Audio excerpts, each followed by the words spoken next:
Que la bénédiction de Dieu le Père, de Dieu le Fils et de Dieu le Saint-Esprit soit avec vous et toute votre famille.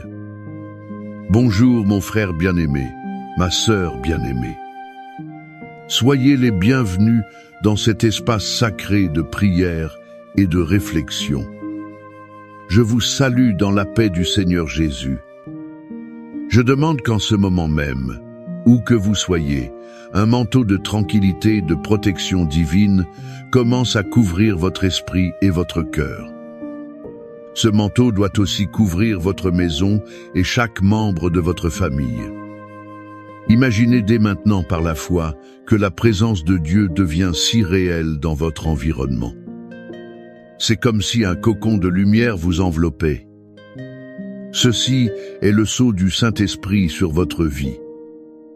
C'est un signe que vous n'êtes pas seul, que le ciel entier s'incline pour entendre le cri qui monte de votre cœur.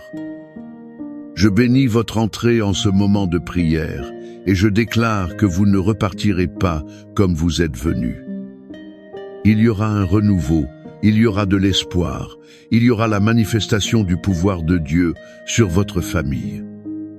Respirez profondément, calmez votre âme et entrons ensemble dans la présence du Père. Nous nous levons maintenant dans l'unité de la foi. Nous prenons notre autorité au nom qui est au-dessus de tout nom, le nom de Jésus-Christ. Nous nous positionnons comme fils et filles du Dieu très haut pour mener une bataille. Cette bataille n'est pas contre la chair ou le sang, mais contre les principautés et les puissances dans les régions célestes. Ces puissances se lèvent contre les familles. En ce moment, nous déclarons que votre famille est un territoire sacré de Dieu. Nous brisons, au nom de Jésus, toute flèche enflammée de l'ennemi lancée pour apporter division, discorde et désaccord dans votre foyer. Nous réprimandons et ordonnons que tout esprit de potin, d'intrigue, de jalousie, d'incompréhension batte en retraite dès maintenant de votre maison. Nous annulons tout décret de divorce et de séparation qui a été prononcé dans le monde spirituel contre votre mariage. Nous brisons la force de toute parole de malédiction, de plaies et de malédictions héréditaires qui ont pu passer de génération en génération. Ces malédictions apportent des schémas d'échec, de dépendance, de maladie et de querelles. Nous déclarons que votre lignée familiale est lavée et rachetée par le sang de l'agneau. Et par le pouvoir de ce sang, nous établissons un mur de feu protecteur autour de vos enfants. Nous les couvrons, où qu'ils soient, avec le sang de Jésus, et déclarons qu'aucune arme forgée contre eux ne prospérera. Nous ordonnons que tout esprit de rébellion, de désobéissance, de dépendance et de mauvaise compagnie perde sa force. Que cet esprit perde aussi son influence sur la vie de vos enfants maintenant. Nous proclamons la victoire de Christ Jésus sur votre maison, sur votre mariage, sur votre descendance. Le camp de l'ennemi est défait et le drapeau de la victoire du roi des rois est tissé sur votre foyer. Maintenant, mon frère, ma sœur, je vous invite à apaiser votre cœur. Je veux vous conduire à l'une des histoires les plus touchantes et puissantes de toute la Bible. C'est une histoire qui révèle le cœur de notre Dieu en tant que Père. C'est la parabole du Fils prodigue, trouvée dans Luc, chapitre 15. Essayez de visualiser la scène. Il y avait un père, un homme bon et prospère, avec 2 fils.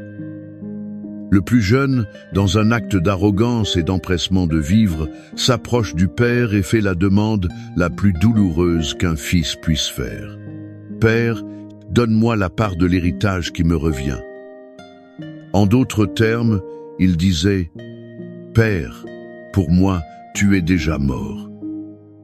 Je veux ce qui m'appartient de droit pour vivre ma vie loin d'ici. » Pouvez-vous ressentir la douleur dans le cœur de ce père? Malgré tout, Le cœur brisé, il respecte la décision de son fils et divise les biens. Le jeune homme rassemble tout et part pour une terre lointaine. Il plonge tête baissée dans une vie d'excès, de fêtes et de plaisirs vides. L'argent qui devait être son avenir, il le dissipe avec des amitiés passagères et une vie sans but. Mais tout ce qui est superficiel a une fin. Une grande famine s'abat sur cette terre, l'argent s'épuise, les amis disparaissent. Ce jeune homme, parti de la maison paternelle les poches pleines, se retrouve complètement seul et affamé. Il en vient à désirer manger la nourriture donnée aux porcs. C'est au fond du gouffre, dans la porcherie de la vie, qu'il revient à lui enfin. Il se souvient de la maison de son père. Il se souvient que même les serviteurs de son père avaient du pain en abondance, tandis que lui, le fils, périssait de faim. Et dans ce moment de lucidité et de repentir, il prend la décision de se lever et de revenir. Pendant ce temps, que faisait le père? Le texte nous fait comprendre que, tous les jours, ce père montait au lieu le plus élevé et regardait l'horizon attendant. Son cœur de père n'a jamais abandonné. Ses yeux cherchaient, jour après jour, la silhouette du fils qui était parti. Et puis, un jour, il le voit. Encore loin, sale, maigre, en haillons, mais c'était lui. Et le père n'attend pas. Il court. Il se jette au cou de son fils, l'embrasse, l'étreint. Il n'y a pas de sermon, pas de « je te l'avais dit ». Il y a seulement l'explosion d'un amour qui a attendu, un amour qui pardonne, un amour qui restaure. Le fils commence son discours de repentir répété, mais le père l'interrompt en criant au serviteur « Apportez la meilleure robe. Mettez-lui un anneau au doigt et des sandales aux pieds. Amenez le veau gras et tuez-le. Faisons la fête et réjouissons-nous, car ce fils à moi était mort et est revenu à la vie. Il était perdu et a été retrouvé. » Cette histoire, mon frère, ma sœur, est le portrait de votre famille aux yeux de Dieu. Et d'elle, nous tirons des leçons qui peuvent guérir et restaurer votre foyer aujourd'hui. La première leçon est: l'amour de Dieu comme Père n'abandonne jamais. Vivez-vous le rôle de ce père, le cœur saignant pour un fils ou une fille qui s'est égaré. Un fils ou une fille qui a choisi des chemins de douleur. Est-ce un conjoint qui s'est éloigné. Je veux que vous entendiez ceci. Le Père Céleste continue d'avoir les bras ouverts, regardant l'horizon. Il attend avec impatience leur retour. Votre prière, comme la veillée de ce Père, maintient la flamme de l'espoir allumée. N'abandonnez pas ceux que vous aimez, car Dieu n'a certainement pas abandonné. La deuxième leçon est qu'il y a toujours un chemin de retour. Le fond du gouffre pour le fils prodigue fut le début de son voyage de retour à la maison. Si vous vous sentez perdu, si vous reconnaissez que vous avez pris des décisions qui ont causé de la douleur à votre famille, sachez que le repentir sincère ouvre les portes au pardon restaurateur de Dieu. Revenir à soi, reconnaître l'erreur est le premier pas vers la guérison. Et la troisième leçon, la plus puissante, est la force du pardon pour restaurer la famille. Ce qui a guéri cette relation n'était pas les excuses du fils, mais la course du père. L'attitude du père de pardonner avant même d'entendre la confession complète, de célébrer le retour au lieu de punir l'erreur. Là où le pardon coule, la guérison se produit. Le manque de pardon est le poison qui maintient les blessures familiales ouvertes pendant des générations. Peut-être que Dieu vous met au défi aujourd'hui. Dans quel rôle vous trouvez-vous dans cette histoire? Êtes-vous le père qui doit continuer à attendre avec amour? Êtes-vous le fils qui doit prendre la décision de rentrer à la maison? Ou peut-être êtes-vous comme le frère aîné, plein de sa propre justice? Avez-vous besoin d'apprendre à pardonner et à vous réjouir de la restauration de l'autre? Cette histoire de l'amour du Père qui accueille et restaure nous mène directement aux promesses de sa parole. Des promesses qui sont notre port sûr. Le psaume 91 est la promesse de la protection de ce Père céleste pour ses enfants. C'est le bouclier divin qu'il place autour de votre maison, de votre famille. Et le psaume 23 est la certitude que ce Père, qui est aussi notre bon berger, nous guide et nous pourvoit. Il prend soin de chaque détail de nos vies. Alors, je vous invite une fois de plus, fermez vos yeux, si possible. Respirez profondément. N'écoutez pas ces mots seulement avec votre esprit, mais recevez-les avec votre âme. C'est comme si Dieu lui-même déclarait à haute voix sur vous et votre maison. Recevez la protection et le soin de votre Père céleste à travers sa parole vivante. Celui qui habite dans le lieu secret du Très-Haut reposera à l'ombre du Tout-Puissant.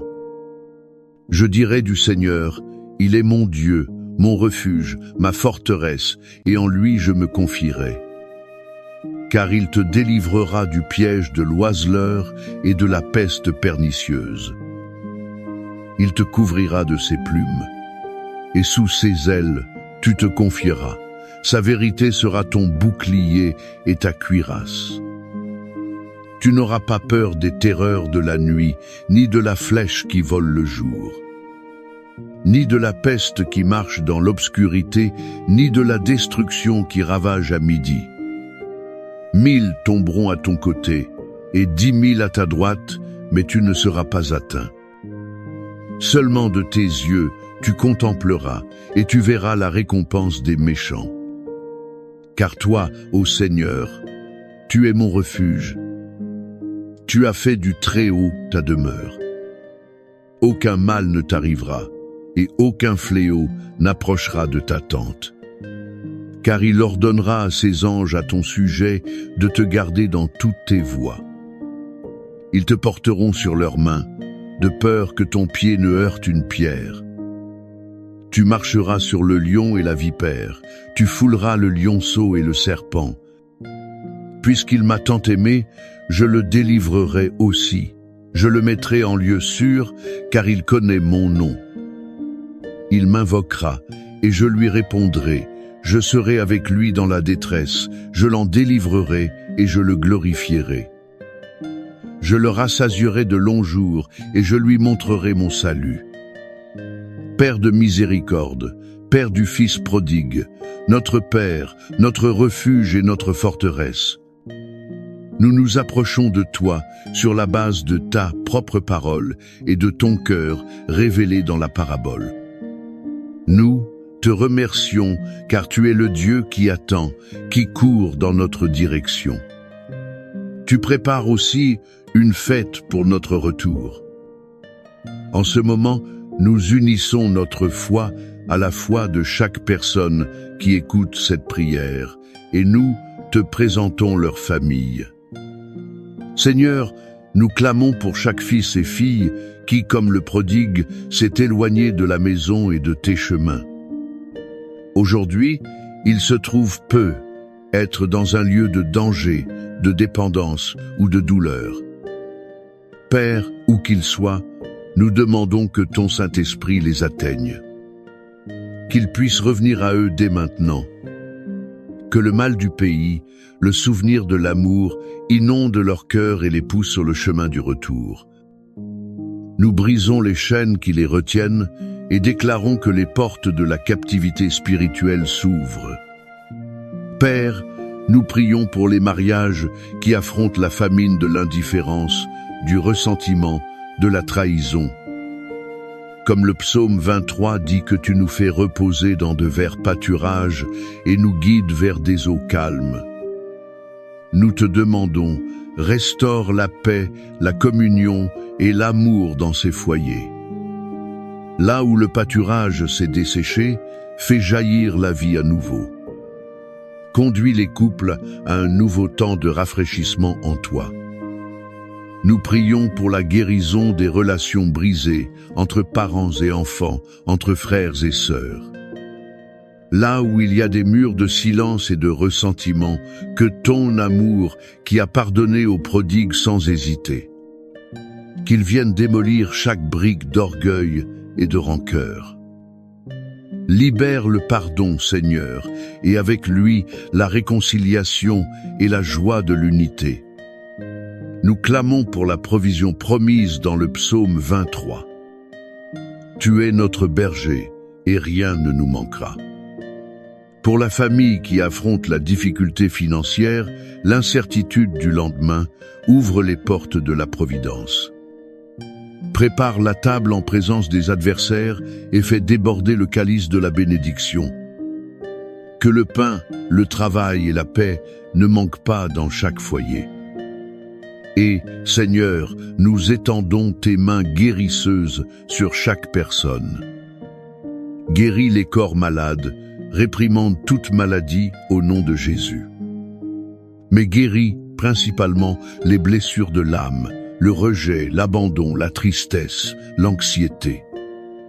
Restaure la santé émotionnelle et spirituelle de chaque membre de cette famille. Et maintenant, je veux vous inviter à sceller cette prière.